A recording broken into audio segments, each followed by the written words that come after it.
미중 무역 갈등이 갈수록 고조되고 있습니다. 특히 양국 간의 갈등 초점이 관세 인상에서 핵심 기술 기업 제재로 옮겨가는 양상인데요. 그 중심에는 화웨이라는 기업이 있죠. 이미 미국의 화웨이 배제 방침에 동맹국들도 보이콧 전선에 합류한 상황입니다. 그런데 한국은 난감합니다. 미국과 중국, 양국에 깊게 의존하고 있는 구도 속에서 어느 한쪽을 선택하기가 참 어렵습니다. 만약 화웨이 보이콧에 동참을 하면 중국의 압박이 오는 건 당연한 일이고 더 나아가서 제2의 사드 보복 사태를 맞이할 수도 있습니다. 이 문제 우리 정부는 어떻게 풀어갈까요? 또 미중 간의 갈등이 끼칠 우리 국내 산업 영향은 어느 정도일까요? 전문가들과 얘기 나눠보도록 하겠습니다. 오늘 도움 말씀 위해서는 강준영 한국외대 국제지역대학원 교수 그리고 오대원 경기대 글로벌 비즈니스학과 교수님 모셨습니다. 어서 오세요. 안녕하십니까. 네. 그러면 먼저 오 교수님, 이 화웨이란 그룹의 중국 내 위치, 그 영향력을 어느 정도로 봐야 할까요? 간단하게는 화웨이는 중국의 삼성전자다 이렇게 알려져 있었죠. 네. 화웨이는 세계에서 가장 5G 관련된 특허를 많이 가지고 있는 기술 기업으로서 유명한 네. 데다가 중국 내에서 스마트폰 제조사로서도 또 글로벌 2위를 차지하는, 그러니까 2억 대의 핸드폰을 팔았어요, 지난해만. 네. 그래서 2019년 1분기까지 표준 특허 기술이라고 하는 데서도 세계 1위, 네. 그리고 뭐 이런, 그러니까 5G의 원천 기술이죠. 이런 걸 가지고 있는 대단한 기업입니다. 그런데 문제 서방에서는 이 대표가 인민해방군 통신장교 출신에다가 먼저 여기에 들어간 자본이 공산당 중국 정부의 자본이 많이 들어간 것 같다. 그래서 좀 수상하게 보고 있죠. 네.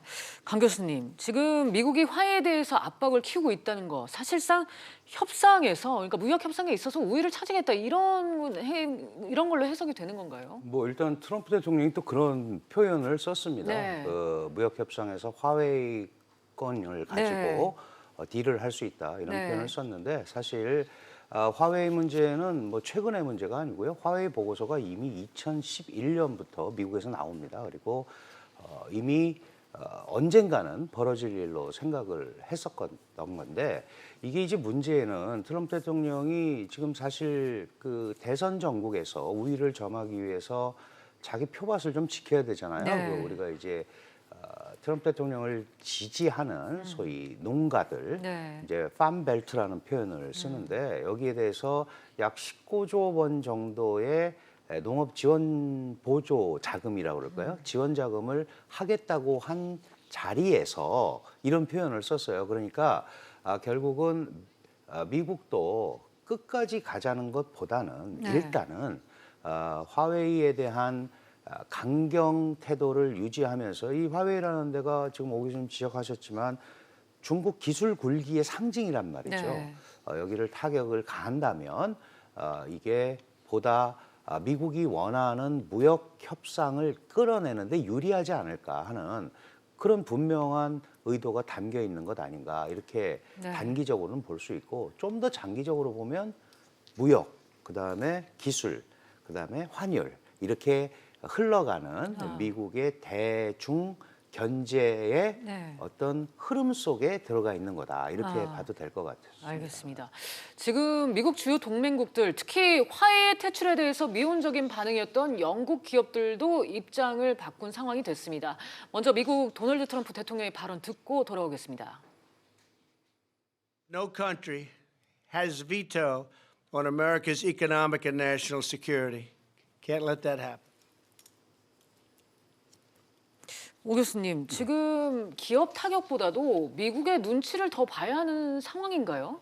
기업으로서는 이게 얼마나 네. 충격적인 일이겠습니까? 자기 거래선, 자기 매출의 8%, 3%, 5% 차지하는 화웨이와 거래를 끊으라고 하는 이런 지령, 말하자면 시그널을 아주 노골적으로 국가에서 주는 것인데요. 이는 사실은 기업에는 굉장히 타격이 가서 싫은 일이지만 이때 들고 온 이슈가 국가 안보라는 말이죠. 여기서는 누구도 자유로울 수 없고 누구도 네. 아니라고 얘기할 수 없는 겁니다. 특히 영국의 ARM 같은 화웨이의 하이실리콘과 협력을 해서 7나노 칩을 개발한 아주 긴밀한 협력 관계의 회사마저도 손을 들었단 말이죠. 이거는 영미권에 공고화된 2차 대전 이후의 그런 안보 동맹, 정보 공동체인 파이브 아이즈에 속한 속한 국가의 기업들로서 따를 수밖에 없는 프로토콜이라는 거죠. 네. 그래서 기업의 손해가 가지만 따를 수밖에 없는 그런 상황입니다. 네, 이런 분위기 속에서 트럼프 대통령이 미중 무역 협상에 화해의 카드를 쓰겠다 노골적인 입장을 드러내기도 했습니다. 이 내용 또한 트럼프 대통령의 말 들어보겠습니다. Huawei is something that's very dangerous. You look at what they've done from a security standpoint, from a military standpoint, it's very dangerous. So it's possible that Huawei even would be included in some kind of a trade deal. If we made a deal, I could imagine Huawei being possibly included in some form of or some part of a trade deal. 네, 강 교수님, 이 트럼프 대통령의 전략이 협상에 어떤 변수가 될지 궁금해요. 기본적으로 말씀드렸다시피 그 5G 산업이 이제 앞으로 그 4차 산업혁명의 이제 신경망이라고 우리가 얘기하잖아요. 거기에 최대 이제 선도 기업이 화웨이인데 이 화웨이에 타격을 줌으로써 중국의 부상, 기술 부상을 근본적으로 좀 제어하려는 거란 말이죠.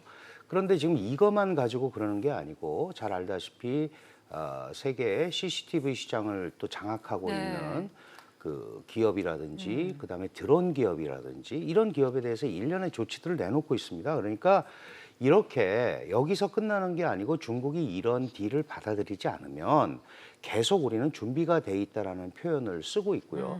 지금 안보 얘기도 나왔지만 직접적으로 5월 22일 날 발표한 거에는 미국이 2000년에 만들어 놓은 이란, 시리아, 북한에 대한 그 소위 지원 또는 그 세력 확장을 반대하는 이 법까지 들고 나왔습니다. 그러니까 결국은 이런 것들을 다 쓴다는 이유는 이번 기회에 확실하게 구체적인, 그러니까 미국이 중국한테 원하는 소위 구조적 개혁이라든가 지적재산권 이런 거에 대한 법제화 이런 부분에 대한 분명한 메시지를 받아내겠다. 그런 이제 전략이기는 한데 이게 사실 중국이 그냥 받아들여주기가 굉장히 어렵잖아요. 네. 그래서 일련의 힘겨루기, 일단의 갈등기가 좀 더 증폭이 돼야 된다. 그래야 되지 않을까 그런 생각이 듭니다. 네, 중요한 건 한국입니다. 한국 역시 미국의 화해 배제에 대해서 압박을 받은 것으로 전해졌거든요. 잠시 김인철 외교부 대변인의 말 들어보겠습니다. 미 측이 5G 장비 보안 확보의 중요성을 강조하고 있고 강조한 바가 있다는 걸 잘 알고 있습니다. 오 교수님, 이게 만약에 진짜 사실이라면은 한국으로서는 상당히 부담이 될 것 같거든요. 굉장한 부담이죠. 네. 사실 직접적으로 LG가 들은 바는 없었다라고 발표는 했지만 이미 정부 차원으로 이런 여러 방면에 네. 압박이 들어오고 있고 특히 국가안보 동맹국으로서의 역할을 해달라라고 네. 하는 주문에 자유로울 수가 없는 것이죠. 네. 강 교수님, 이 상황을 어떻게 보세요? 이게 사실 굉장히 심각하죠. 네. 그 특히 LG는 그룹 전체 차원에서 롯데하고 좀 상황이 다릅니다. 롯데는 이제 유통이라든지 이런 네. 쪽에 초점이 많이 맞춰져 있는 기업인데 반해서 잘 아시다시피 LG는 우리가 몇 가지 강점, 세계적으로 강점을 가지고 있는 것 중에 하나인 이 디스플레이, 그 소위 올레드라고 하는 이런 것도 갖고 있거든요. 중국 사업을 크게 해야 되는데 그런데도 다 이 반도체 칩이 필요합니다. 이런 거가 잘못하면은 볼모가 될 수 있는 거죠. 그래서 뭐 그런저런 이유로 LG가 어쨌든 기업의 시장 원리에 따라서 가장 경쟁력이 있다고 생각하는 이제 화웨이를 어떤 이유로 했던 간에 이제 받아들인 거란 말이에요. 네. 그러면 지금 이제 문제는 지금까지 쓰던 거를 그러면 미국이 저는 요구를 한다고 그래서 동맹에 요구라고 그래서 그럴 수는 없다는 거죠. 예를 들어서 안정적으로 LG U+가 하고 있는 화웨이 이건 민간 기업의 입장에서 가는 거고 향후에는 우리가 이러저러한 상황들을 잘 얘기하겠다 뭐 이 정도에서는 할 수가 있는데 네. 문제는 뭐냐면 이 화웨이한테 부품이나 뭐 이런 걸 공급하는 데가 끊지 않으면 미국과의 거래가 어려워지는 네. 왜냐하면 수많은 원천 기술이 미국에서부터 왔단 말이에요. 그러니까 그런 것까지 이게 연장이 돼서 움직일 수가 있기 때문에 굉장히 고민스러운 대목입니다. 네. 그러나 이제 정부로서는 적절한 대응이 될지는 모르겠지만 자유시장 경제 국가의 민간 기업이 자신의 판단에 의해서 한 거밖에 없다. 뭐 이 정도밖에 표면적으로는 할 수 없지 네. 않을까 그런 생각이 듭니다. 오 교수님, 이 LG 플러스로서는 사태가 장기화되면은 타격이 클 것 같은데 화해 말고는 대안이 없는 건가요?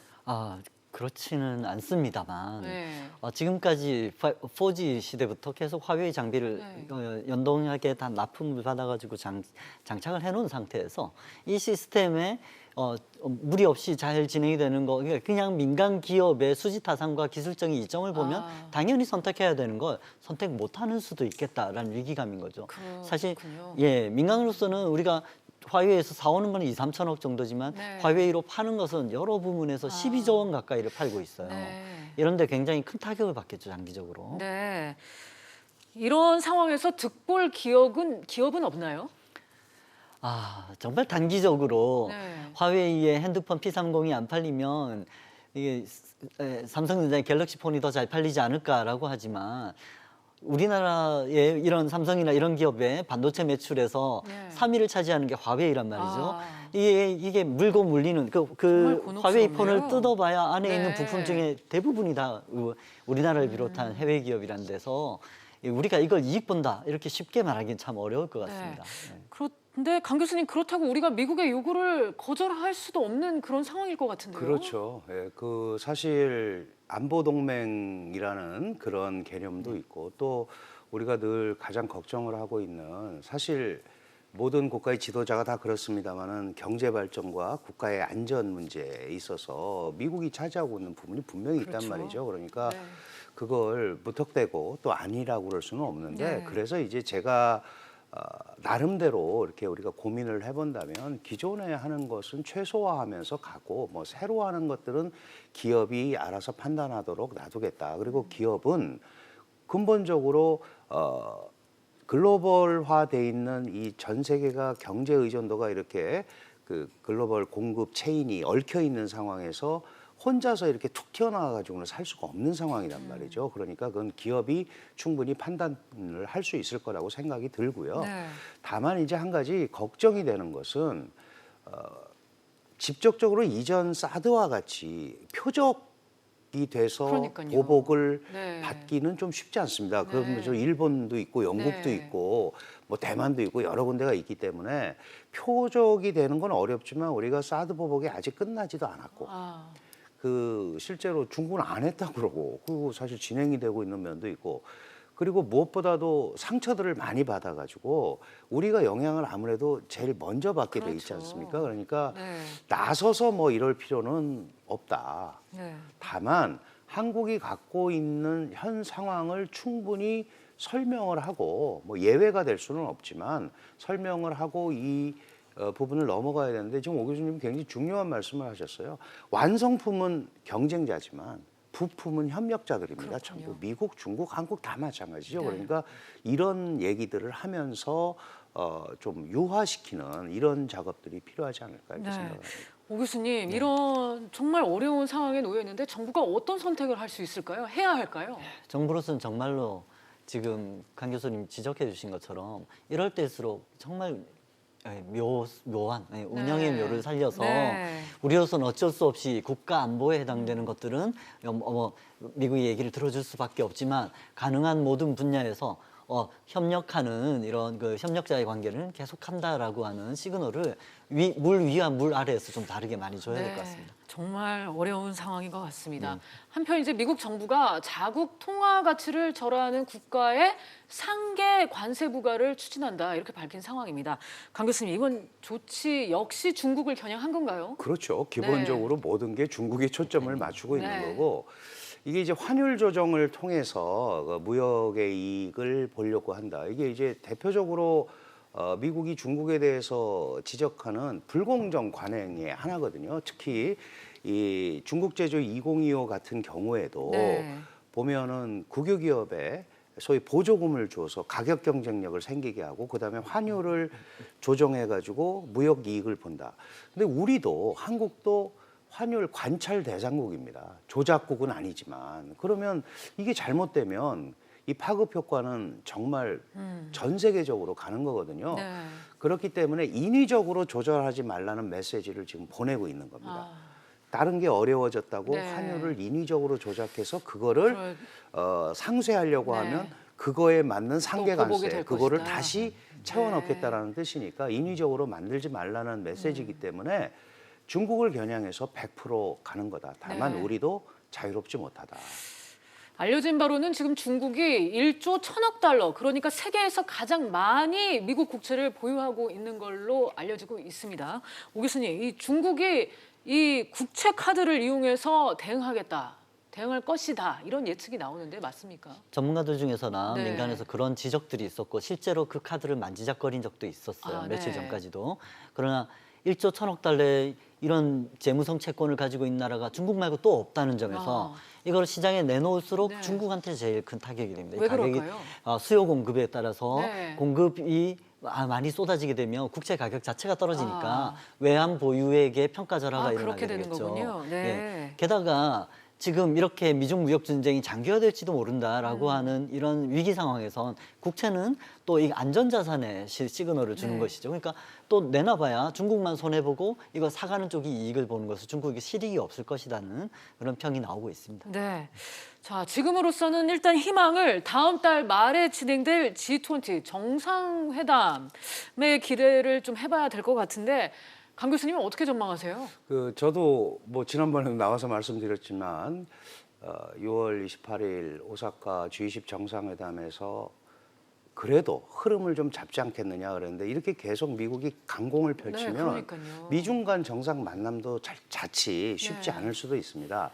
그런데 이렇게 가면 미국과 중국 양국이 글로벌 경제에서의 주도적 지위, 파워로는 힘으로는 밀지만 신뢰를 다른 국가들한테 주기가 굉장히 어렵거든요. 그러면 미중의 소위 글로벌 선도적 지위도 손상을 받을 수 있습니다. 그래서 저는 개인적으로는 굉장히 낮은 단계라도 트럼프 대통령과 시진핑 주석이 만나서 전 세계 경제에 대한 안정에 대한 시그널을 한번 주는 게 필요하지 않나. 네.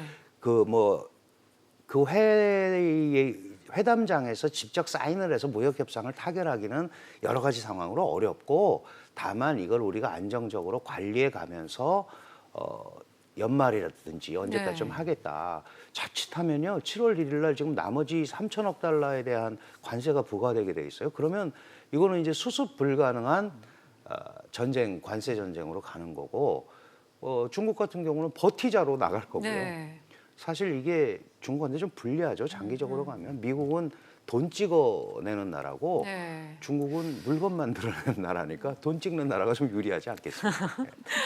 오 교수님은 어떻게 보세요? 예, 방금 말씀해 주신 돈 찍어내는 나라라는 건 2차 대전 이후에 글로벌 패권을 잡은 나라라는 뜻일 네. 것이고, 지금 하는 이 현상은 진짜 글로벌 패권을 잡은 나라가 전 세계에 공공재, 그러니까 안정을 공급하는 그 역할을 해줘야 돼. 큰형 역할을 해야 된다. 미국이 그걸 나섰다고 보기 때문에 유럽이나 일본이나 이런 데서 좀 돕는 것이라 보거든요. 네. 근데 과연 중국이 쟤네는 이제 패권 안정론, 그 전 세계에 자기가 손해를 보면서도 이런 안정성을 공급할 수 있는 신뢰할 만한 나라가 못 돼. 안보도 이게 기술 빼앗기도 이렇게 좀 이상한 점이 있어라고 하는 거 지적을 했는데, 이번 G20 같은 데서 어느 정도 좀 극적으로 줄 건 주고 받을 건 받고 이제 그렇게 안 하겠다라고 하는 글로벌 스탠다드의 표준을 약속을 받는 이런 모습을 보여서 큰형 모습을 좀 보일 때, 말씀하신 대로 패권국으로서의 미국의 신뢰와 중국에 대한 이 정도면은 적당한 수준의 처벌이었고 이제 좋은 쪽으로 가겠구나 이런 시그널을 줄 필요가 있다고 생각해요. 네, 알겠습니다. 네. 확전 국면으로 가고 있는 미중 무역 분쟁과 관련해서 오대원 교수 그리고 강준영 교수와 자세하게 얘기 나눴습니다. 오늘 말씀 여기까지 듣겠습니다. 감사합니다. 좋습니다.